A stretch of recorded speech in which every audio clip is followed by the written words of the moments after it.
Et donc, je m'appelle Eva, j'ai 30 ans. Je suis équithérapeute, j'habite en Rennes-Centre. J'ai une vie assez active quand j'ai pas mes règles. Oui, je me doute. En fait, moi, j'avais compris que j'avais de l'endométriose avant qu'on me le dise. Mais avant ça, c'est juste que j'avais classé ça dans agoniser. Parce que en vrai, c'était ça le mot. Agoniser pendant ses règles, c'est normal. La question de l'endométriose s'est posée assez rapidement du coup.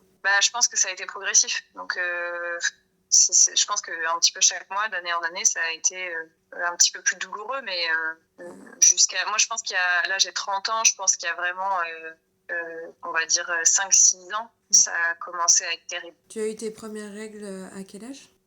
13 ans, peut-être. Moi, je pense que j'ai déjà dû dire 1 ou 2 fois à un médecin, j'ai vraiment très très mal quand j'ai mes règles. Puis on m'a dit, prenez des anti-inflammatoires, c'est tout ce qu'on peut faire, et puis voilà.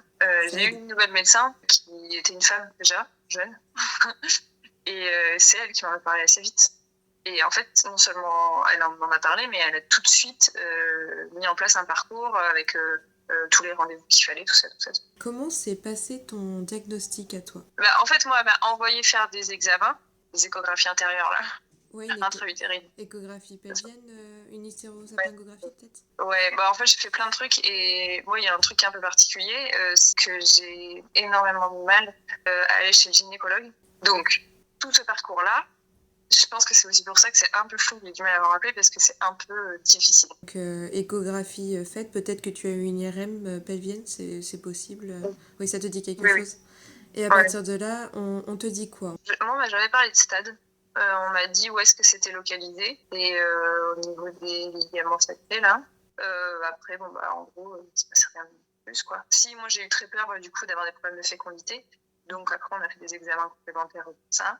Et puis là, j'ai recontrôlé il y a peut-être 6 mois et ça a très légèrement diminué. Toi, actuellement, tu n'as pas d'enfant ? Non. Tu en aimerais par la suite ? Ouais. Comment tu as réagi, toi, à cette nouvelle, du coup, puisque je pense que tu t'y attendais, visiblement, puisque tu t'étais déjà identifié à ça, mais est-ce que ça a pu te soulager d'avoir un mot de posé sur ce que tu ressentais ou pas ? Ça a légitimé parce que c'est toujours compliqué d'évaluer ces douleurs. En fait. Les impacts qu'avait l'endométriose, dire que c'est de l'endométriose, ça justifie plus que, par exemple, je me sentais extrêmement mal quand j'avais mes règles et que j'étais au travail.